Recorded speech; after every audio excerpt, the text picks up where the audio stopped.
আসসালামু আলাইকুম। আমি আজকে যে টপিকটি নিয়ে এসেছি সেটি হচ্ছে অন্তর্বর্তী সরকার কেন দীর্ঘ সময় থাকবেন? এই বিষয়টি নিয়ে আজকে এই টপিকটাকে আমি টোটাল ২ টি ভাগে বিভক্ত করেছি। কেন থাকবেন এর উত্তরগুলো। ১ম ভাগ হচ্ছে যে অন্তর্বর্তী সরকার গঠিত হয়েছে সাধারণত কাদের মাধ্যমে? আমাদের দেশের সাধারণ জনগণ, ছাত্র সমাজের মাধ্যমে। আর এই সরকারটা হচ্ছে কি জনগণ বান্ধব। এটা কোনো নির্বাচিত কোনো সরকার নয়। আর এই সরকারের মাধ্যমে আমাদের প্রাপ্তি অনেক। যে আমরা যে প্রাপ্তিগুলো আমাদের রয়েছে বা যে অধিকারগুলো রয়েছে, যে নিশ্চয়তাগুলো রয়েছে তা আমরা আমরা এই সরকারের মাধ্যমে অর্জন করতে পারি। কারণ এই সরকার কোনো নির্দিষ্ট দলের এজেন্ডা নয়। তো সেজন্য এই সরকারের মাধ্যমে আমরা কি আমাদের যে উদ্দেশ্যগুলো রয়েছে সেই উদ্দেশ্যগুলো যদি আমরা অর্জন করতে চাই তাহলে আমরা এই সরকারকে দীর্ঘ সময় কি করতে হবে? সুযোগ দিতে হবে। কারণ রাতারাতি কখনো কোনো কিছু পরিবর্তন হয় না।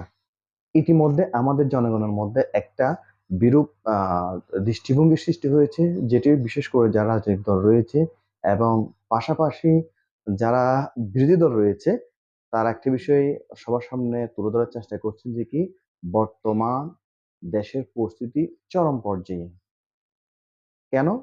কারণ দ্রব্যমূল্যের ঊর্ধ্বগতি, পাশাপাশি বর্তমান সরকার ব্যর্থ, তারা আইন শৃঙ্খলা বাহিনীকে সুগঠিত করতে পারছে না। মানে এইরকম আরো অনেকগুলো রয়েছে যেগুলো আমি হয়তো আপনাদেরকে পরে ভিডিও একটা করে টপিক নিয়ে আলোচনা করব। তবে আজকের কথাটা আমি বলি যে এই সরকার দীর্ঘ সময় থাকবে এই জন্য যে কি আপনারা ইতিমধ্যে দেখতে পাচ্ছেন সবাই যে বর্তমান সরকার যে পদক্ষেপগুলো নিচ্ছে বিশেষ করে প্রশাসন ঢেলে সাজানোর আপনাদের মনে রাখতে হবে কোনো কিছু রাতারাতি কখনো পরিবর্তন হয় না। আমাদের দেশের যেরকম রন্ধে রন্ধে একটা শিকড়ে শিকড়ে দলীয়করণ করা হয়েছে, এই দলীয়করণ দূর করার জন্য আমাদের অন্ততপক্ষে বর্তমান সরকারের ২ হতে ৩ টা মাস লাগবে। শুধু পদত্যাগ, পুনঃনিয়োগ এই কাজটা করতে। তাহলে এই ৩ মাসের পরে এই ৩ মাস যখন টোটাল প্রশাসনকে নিরপেক্ষভাবে সাজিয়ে ফেলবে, তখন এই সরকার তার যে অ্যাকশন যেটা নেওয়ার জন্য তিনি এসেছেন, জনগণের পক্ষ হয়ে সেটা নিতে পারবেন। সেজন্য অবশ্যই আমাদের কি করতে হবে? বর্তমান সরকারকে সুযোগ দিতে হবে, সময় দিতে হবে। আমরা রাতারাতি কখনো কোনো কিছু অর্জন করতে পারি না, পারবো না। এ মনে রাখতে হবে। কারণ এটা মনে রাখতে হবে, আপনি নিজেই বলেন যে বর্তমান যদি আপনাকে কোনো একটা দায়িত্ব দেয়, ছোটখাটো দায়িত্ব ২-৩ জনের দায়িত্ব দেওয়া হয়, তাহলে আপনি সেটা সহজেই মেইনটেইন করতে পারবেন। যখন আপনাকে বিশাল তথা কয়েক হাজার মানুষের ম্যানেজমেন্টের দায়িত্ব দেওয়া হবে, আপনি কি তা কি সহজে পারবেন? না। তা করার জন্য আপনাকে অবশ্যই কি করতে হবে? বিভিন্ন মানুষকে, বিভিন্ন ব্যক্তিবর্গকে কি দায়িত্ব দিতে হবে, যাদের মাধ্যমে কি করতে হবে? সবাইকে সম্মতি করে সহযোগিতা করতে সবার মাধ্যমে সহযোগিতার মাধ্যমে কি করতে পারেন? সবাইকে ম্যানেজমেন্ট করতে পারবেন। সেজন্য আমাদের বর্তমান সরকারকে সুযোগ দিতে হবে, সময় দিতে হবে। আর দ্বিতীয় যে কারণটা হচ্ছে যে কি আ সেটা হলো কি বর্তমান আমাদের দেশে ছোট বড় যেই দলগুলো রয়েছে এই দলগুলোকে আমরা একটা প্রতিযোগিতার মধ্যে ফেলতে চাই। সেই প্রতিযোগিতা হচ্ছে কি যে দলগুলো কে এই সরকার থাকা অবস্থায় কার চেয়ে কে জনগণের জন্য বেশি কাজ করতে পারে, কার চেয়ে কে বেশি কাজ করতে পারে সেটা আমরা আমরা কি করব? পর্যবেক্ষণ করব। আর এই পর্যবেক্ষণ করার জন্য আমি বিনীতভাবে আ আহ্বান জানাবো আমাদের যারা মিডিয়া রয়েছে তারা দেখবেন, তারা দেখাবেন মানুষকে।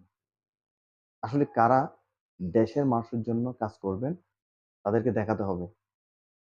যাতে মানুষ জানতে পারে। সেজন্য আমরা চাই যে কি এই সময়টুকুর মধ্যে প্রতিটি রাজনৈতিক দলের মধ্যে একটা প্রতিযোগিতা শুরু হোক। যে কার চেয়ে কে বেশি মানুষের সেবা প্রদান করে, কার চেয়ে কে বেশি মানুষের সুখে দুঃখে এগিয়ে যাচ্ছে, কার চেয়ে কে বেশি দেশকে এগিয়ে নেওয়ার জন্য প্রতিযোগিতায় অংশগ্রহণ করেছে। আর এর মাধ্যমে এই প্রতিযোগিতার মাধ্যমে আমরা আগামী দিনের গণতন্ত্র রাষ্ট্রের নির্বাচিত সরকার আমরা পাবো। যে সরকার অবশ্যই আমাদের কি হবে? আমাদের জন্য, আমাদের দেশের জন্য মঙ্গলকর বয়ে আনবে।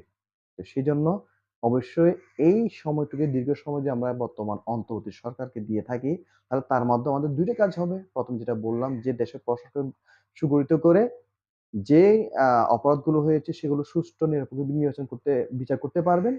দ্বিতীয়টা হচ্ছে কি, এই সময়টুকুর মধ্যে যে রাজনৈতিক দলগুলো আছে তারা মাঠ পর্যায়ে তারা তাদের নেতাকর্মী কি কাজ করছেন সেটা আমরা পর্যবেক্ষণ করতে পারবো। যার মাধ্যমে আমরা আমাদের আগামী দিনের সত্যিকার অর্থে দেশপ্রেমিক একটা দলকে আমরা নির্বাচিত করতে পারবো। আজকে এটুকু। সবাই ভালো থাকবেন। আসসালামু আলাইকুম।